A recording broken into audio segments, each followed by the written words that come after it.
성경에서 가장 해석하기 어렵고요. 또 성경에서 가장 우리의 머리로 이해하기 힘든 주제가 있어요. 그게 뭐냐면 바로 고난과 시험의 문제입니다. 그래서 이 고난과 시험을 잘못 우리가 이해하거나 해석하면 하나님을요, 전혀 다른 하나님을 우리가 오해할 수도 있어요. 자, 우리 인생은요, 끊임없는 시험의 연속입니다. 오늘 본문에 보니까 야고보서는 예수님의 친동생이었던 사도 야고보가 기록한 건데 그 1장 2절에 이렇게 말씀하죠. 내 형제들아, 너희가 무슨 시험? 여러 가지 시험을 당하거든. 자, 정말 여러 가지 시험이 있어요. 우리 잘 아는 다음 세대들에게는 학교 시험이 있어요. 학교 시험이 기대가 되는 친구들이 있을까요? 또 있을 수 있대요. 예. 진학 시험. 예. 고3만 돼도 벌써 많은 부분에 또 긴장이 되고 묶임이 있는데, 또 사회생활하다 보면 직장이나 또 공동체 안에 진급 시험이 또 있어요. 제가 아는 분 중에는 사법고시보다 어려웠던 게 운전면허 시험이었다 그런 분이 있는데, 운전면허도 시험이 있어요. 여러 가지 자격증 시험이 있어요. 자, 드러나는 이런 시험도 있겠지만 보이지 않는 내면의 시험도 굉장히 많습니다. 가장 큰 게 뭐냐면 관계에서 오는 시험이에요. 배우자를 통한 시험, 또 자녀들을 양육하면서 자녀들을 통해서 오는 시험, 또 물질의 시험, 건강의 시험. 어쩌면 우리 인생 전부가 다 시험으로 가득 찬 것처럼 보일 수 있어요. 자, 그럼에도 그 시험을 통해서 우리는 반드시 유익을 얻게 될 줄로 믿습니다. 자, 시험은요, 출제자의 의도를 잘 알아야 돼요. 왜 하나님이 그 시험을 우리에게 허락하셨을까? 그리고 그 시험을 통한 하나님의 계획은 무엇인가를 우리가 잘 이해해야 되는데요. 시험이 주는 유익을 알아보기 전에 구별해야 될 것이 있습니다. 그게 뭐냐면 시험은 다 똑같은 시험이 아니라 두 가지로 크게 구별할 수가 있는. 첫 번째는 뭐냐면 영어로 테스트 혹은 트라이얼이라는 단어를 써요. 여기 이 시험은 말 그대로 시련이라고 하는 의미가 있어요. 대표적인 게 오늘 야고보서 1장 2절에 내 형제들아 너희가 여러 가지 시험을 당하거든 할 때 이 시험이 바로 테스트고 또 뭐라고요? 트라이얼이라고 하는. 그래서 3절에 보면 이 믿음의 시련이 이렇게 얘기를 합니다. 가장 대표적인 시험을 또 하나 꼽으라면 테스트죠. 창세기 22장에 백세에 난 아들 이삭을 하나님이 제물로 드리라고 했었을 때 아브라함에게 왔던 그 시험이 바로 테스트라는 거예요. 그래서 첫 번째는 테스트, 트라이얼이라고 하는 시험이 하나 있고, 또 하나는 뭐냐면요, 템테이션이라는 또 다른 시험이 있어요. 그건 뭐냐면 미혹 혹은 유혹이라고 얘기합니다. 사단이 우리를 넘어뜨리고 믿음으로부터 멀어지게 할 때 오는 것이 바로 이 템테이션 시험입니다. 우리 주기도문을 보면 마태복음 6장 13절에 이렇게 기도하죠. 우리를 시험에 들게 하지 마옵시고. 이거는 바로 템테이션을 말하는 거예요.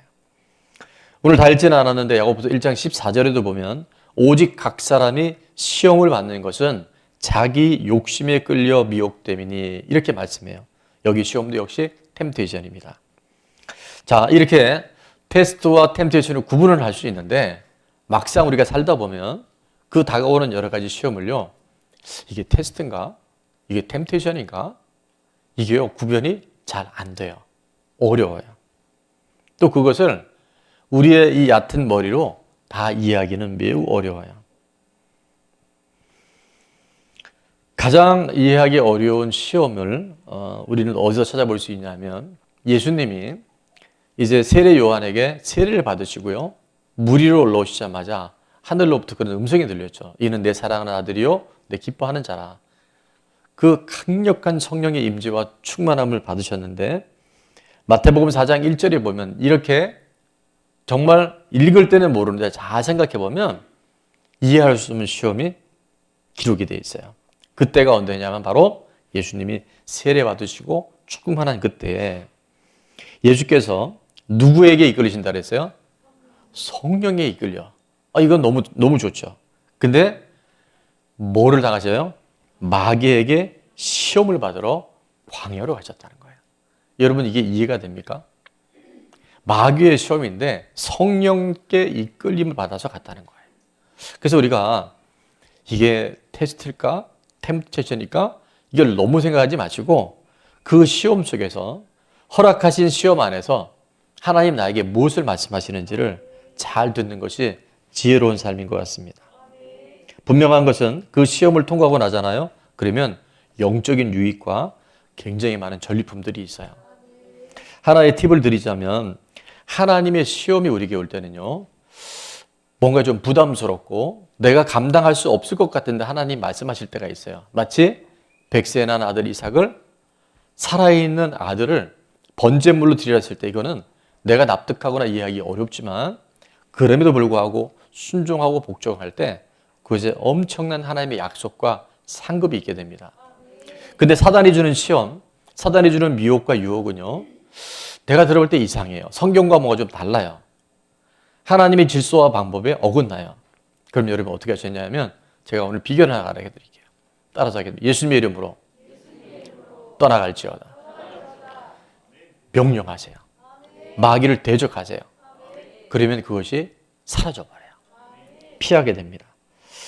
자, 그것이 하나님의 시험이 되든 사단의 미혹이 되든 우리가 이것을 잘 극복하고 이것을 이겨냈을 때 영적인 성장과 성숙에 많은 열매들을 반드시 거두게 될 줄로 믿습니다.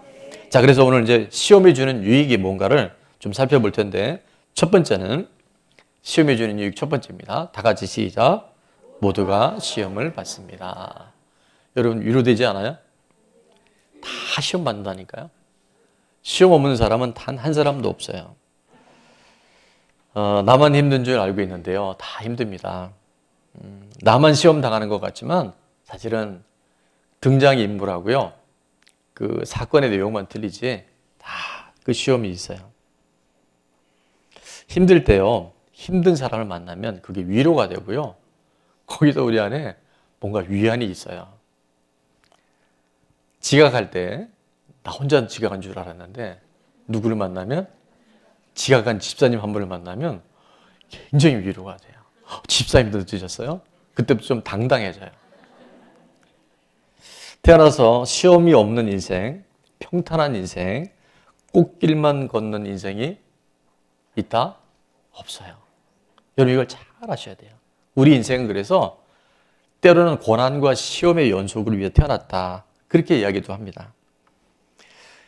아까도 본 것처럼 심지어 하나님의 아들이셨던 예수님조차도요. 이 땅에 계실 때 무수히 많은 시험들을 겪으시고 또 그 시험을 통과하셨어요. 마태복음 4장 1절에 그때 예수께서 성령에게 이끌려 마귀에게 시험을 받으러 광야로 가사. 자, 근데 분명한 사실은 우리가 이 시험을 많이 겪고 하나님이 허락하신 그 시험들을 잘 통과할 때요. 우리에게 뭐가 주어지냐면 바로 영권이 주어져요. 우리의 영적인 능력들이 부어져요.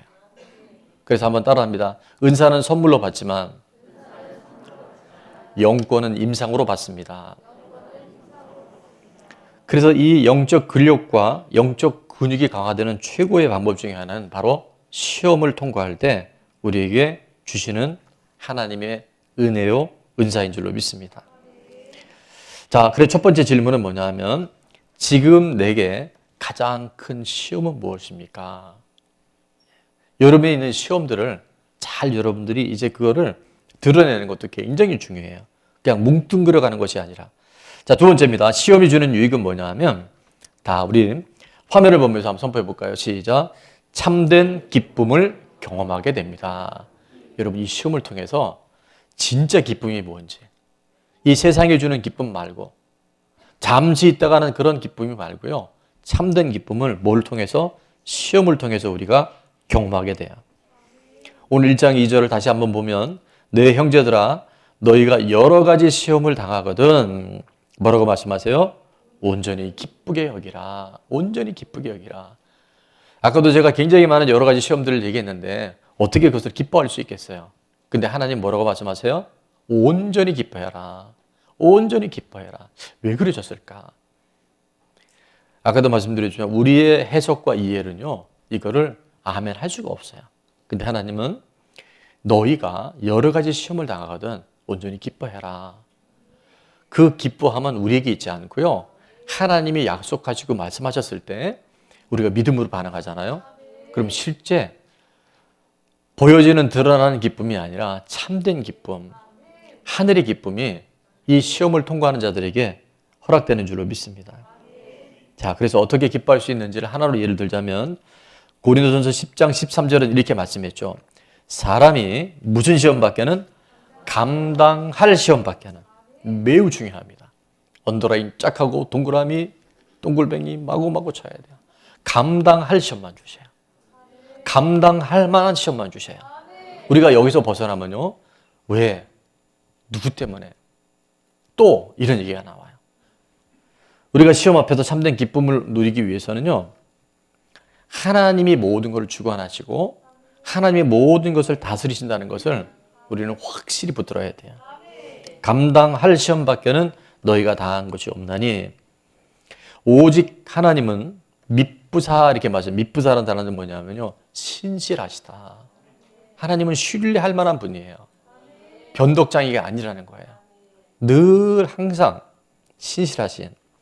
그래서 너희가 감당하지 못할 시험 당함을 허락하지 아니하시고, 그러니까 감당 못할 시험이 있다 없다? 없다는 거예요. 다른 말로 하면 감당할 만한 시험만 있다는 거야. 여러분 이거 머리 꽉 이어야 돼요. 어떤 시험을 주든 간에 내가 감당할 수 있는 시험이야.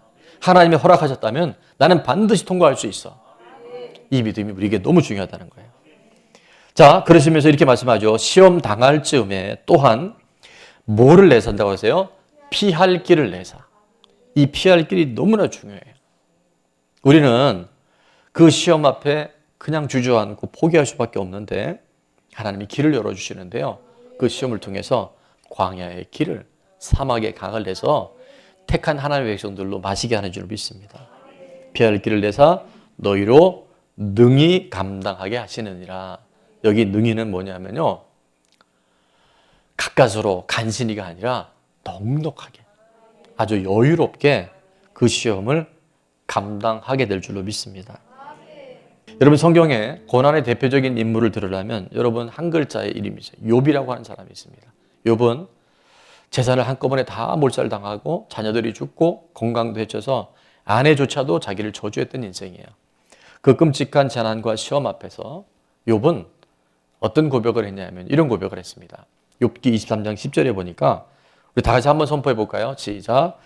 그러나 내가 가는 길을 그가 아시나니 그가 나를 단련하신 후에는 내가 순금같이 되어 나오리라. 아멘. 그 고난과 그 시련이 나를 넘어뜨린 것이 아니라 나를 단련하신 거예요. 나를 불순물을 다 빼고 세상과 같이 갈 수 없는데 믿음의 세계는 세상에 속한 것들을 하나님께서 다 빼내시고 나를 단련하셔서 뭐와 같이?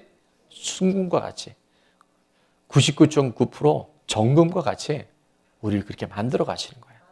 그러니 여러분 그 시험 앞에서 우리가 낙심하거나 원망하는 것이 아니라 나는 힘들고 어렵지만 하나님이 나를 더 잘 아시기에, 하나님이 나를 더 사랑하시기에, 내가 잘 되기보다도 억만대 잘 되기를 원하시는 그 하나님의 마음이 있으시기에 그 시험 앞에서 우리는 참된 기쁨, 미래를 바라볼 수 있는 하나님의 하실 일들에 대한 기대감으로 이 시험을 통과해 나갈 줄로 믿습니다. 슬럼프를 극복하는 세 가지 전에 한번 나눈 적이 있는데 첫 번째는 뭐냐면 슬럼프는요, 최선을 다한 사람에게만 옵니다. 여러분 열심히 하다가 슬럼프가 오시면 여러분 자부심을 좀 가지세요. 왜냐하면 적당히 살아가는 사람은 슬럼프가 안 와요. 맨날 그날이 그날이에요. 근데 뭔가 열심히 한 사람, 지난 1월 한 달 동안 내가 정말 짝기도까지 하겠다. 근데 하다 보면 이게 슬럼프가 와요. 그럴 때 여러분 스스로를 좀 칭찬해 주세요. 내가 열심히 했구나. 정말 최선을 다한 사람에게는요, 슬럼프가 온다니까요. 두 번째는 이 슬럼프를 통해서 우리가 얻어야 할 교훈이 하는데 그건 뭐냐면 기본으로 돌아가는 거예요. 골프의 황제 타이거 우즈가요, 그렇게 위대한 선수도 슬럼프가 온대요. 그럼 그때 뭘 하냐면 처음 골프를 배울 때 기본 자세부터 이 그립을 잡는 것부터 다 다시 시작한대요. 이게요, 기초로 돌아가는 것, 기본으로 돌아가는 건 되게 중요해요. 마지막 세 번째는 이 슬럼프를 극복하고 나면요, 반드시 진보와 향상이 있어요. 여러분, 우리 영적에도 똑같습니다. 내가 하나님 뜻대로 살아갈 때, 우리 공동체가 하나님을 기쁘시 하는 공동체로 도약하려 할 때요, 이런 위기와 도전이 올 수 있어요. 그때 우리는 기본으로 돌아가야 돼요. 사람을 바라보고 환경에 대해서 탓하는 것이 아니라 내가 하나님 앞에 잠잠히 머무는 거예요. 그럼 이 시간을 우리 아까 드린 찬양처럼 주를 앙모하는 자 올라가는데 걱정, 근심을 딛고 올라가는 거예요. 시험을 통해서 더 높이 날아오르게 될 줄로 믿습니다. 자, 두 번째 질문입니다. 감당할 시험만 허락하시고 시험 당할 때 피할 길을 주신다고 하셨는데 시험에 대한 나의 태도는 어떠합니까? 여러분, 시험이 오면 여러분 어떤 태도를 취하세요? 왜? 누가? 또? 이런 태도는 아니되옵나이다. 성경은 분명히 말씀하죠. 자, 두 번째, 시험 당할 때 온전히 기뻐하기 위해 내가 실천해야 할 것은 무엇입니까? 시험 당할 때 기뻐하라 그랬거든요. 그럼 내가 지금 이 상태에서 전환시켜야 될 것이 무엇인가를 정확하게 잡아내셔야 돼요.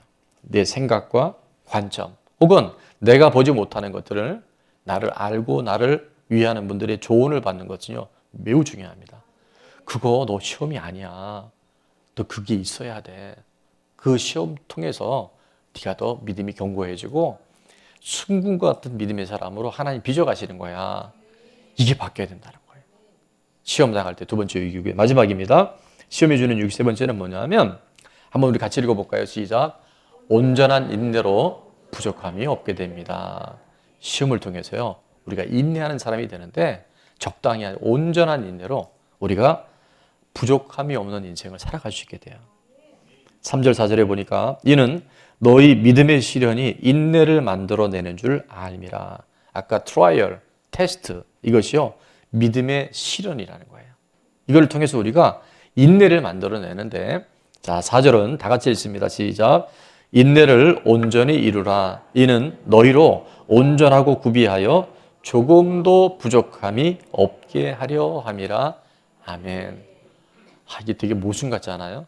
근데 그 시험을 통해서 내가 온전한 인내를 이루어 나가면 시험이 나를 무너뜨릴 것 같고 시험이 나를 완전히 침몰시킬 것 같은데, 오히려 그 온전한 인내를 통해서 우리 삶에 부족함이 없는, 바로 하나님이 어떤 분인지를 경험하는 놀라운 비밀이 되게 될 줄로 믿습니다. 4절 말씀해 보니까 인내를 온전히 이루라. 이는 너희로 온전하고 구비하여 조금도 부족함이 없게 하려 함이라. 조금도 부족함이 없게 하려 함이라는 단어를 우리가 말씀을 들으면 생각나는 시편이 있어요. 시편 23편에 보면 다윗의 놀라운 시죠. 가장 많은 사람들이 암송하고 또 장례식에서 가장 많이 인용되는 구절이 시편 23편인데, 자, 1절은 이렇게 말씀합니다. 여호와는 나의 목자시니 내게 부족함이 없으리로다. 여러분, 여기서는 다 가졌기 때문에 부족함이 있다는 게 아니에요. 시편 23편이 쓰여질 때는 다윗이 가장 힘들고 도망자로서 내일이 보장되지 않은 그 시기에 쓰여진 시편이 바로 시편 23편이라고 합니다. 근데 말이 안 되잖아요. 부족함이 없대요. 왜 부족함이 없을까? 여호와가 나의 목자시기 때문에, 살아계신 하나님이 나의 주인이시기 때문에, 그래서 나는 안전하고 그래서 나는 부족함이 없다는 거예요. 어린 왕자를 쓴 생텍쥐베리가 이런 말을 했다 그래요. 완벽함이란, 완전함이란 더 보탤 것이 없는 것이 아니라 더 뺄 것이 없는 것이다. 이게 무슨 얘기인지 아시겠어요? 우리는 더 있어야 돼. 이것도 채워야 돼. 그게 완전함, 완벽함이라고 생각하는데, 여러분, 진정한 의미의 완전함, 완벽함이라는 건요, 더 뺄 게 없는 거예요. 가장 중요한 것 한 가지. 그래서 여호와가 정말 나의 목자가 되시면요, 나머지 인생은 하나님이 책임져 주시는 거예요. 우리는 풍족함을 쫓아가지만 주님은 부족함이 없는 삶으로 우리를 인도하신 줄로 믿습니다. 2절에도 보면 그가 나를 푸른 풀밭에 누이시며 이렇게 말씀하잖아요. 근데 여러분, 목자가 없는데 양이 푸른 풀밭이 있죠. 이거 굉장히 위험한 거랍니다. 언제 맹수가 와서 낚아채 갈지 몰라요. 목자가 있을 때 그 푸른 풀밭이 나에게 쉼의 장소가 돼요. 쉴 만한 물가로 인도하시는도다. 쉴 만한 물가에 갔는데 어떤 사나운 동물이 거기에 숨어 있을지 몰라요. 그런데 여호와가 나의 목자가 되시면요, 푸른 풀밭이, 쉴 만한 물가가 바로 하나님이 내 삶에 부족함이 없이, 가져서가 아니라, 있어서가 아니라 그분이 나와 함께 하시기 때문에 우리는 어떤 환경에서도 부족함 없는 복된 삶을 살아가게 될 줄 믿습니다. 요한복음 10장 27절에 보니까 내 양은, 예수님 말씀하셨죠. 내 양은 내 음성을 들으며 라고 말씀하세요. 여러분, 이 세상에서 가장 큰 복은 뭐냐면 말씀이 들리는 거예요. 오늘도 강단에서 선포된 이 말씀이 여러분에 들리는 거 있잖아요. 그게 최고의 복이에요. 말씀이 들리면요, 내 삶에 소생함이 있어요.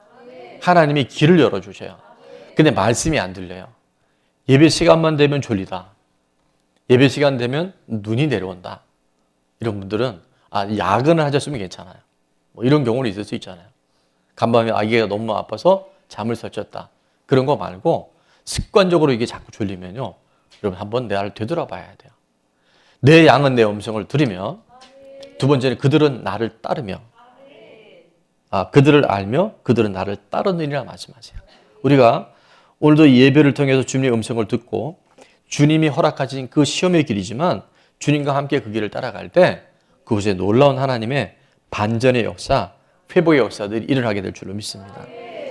히브리서 12장 2절에 보니까 믿음의 주요 또 온전하게 하신 예수를 바라보자. 예수님이 어떻게 이 삶을 살아내셨는지. 그는, 다 같이 한번 읽을게요. 시작. 그는 그 앞에 있는 기쁨을 위하여 십자가를 참으사 부끄러움을 개의치 아니하시더니 하나님 보좌 우편에 앉으셨느니라. 아멘. 그 앞에 있는 기쁨이 뭐냐면 저와 여러분이 구원받고 저들이 회복되는 것들이에요. 그래서 십자가를 참아내셨어요. 인내하신 거예요. 뿌리를 깊이 내리신 거예요. 부끄러움을 개의치 아니하셨던 거예요. 그리고 하나님 보좌 우편에 앉으셔서 지금도 우리를 위해서 기도해 주고 계시고요.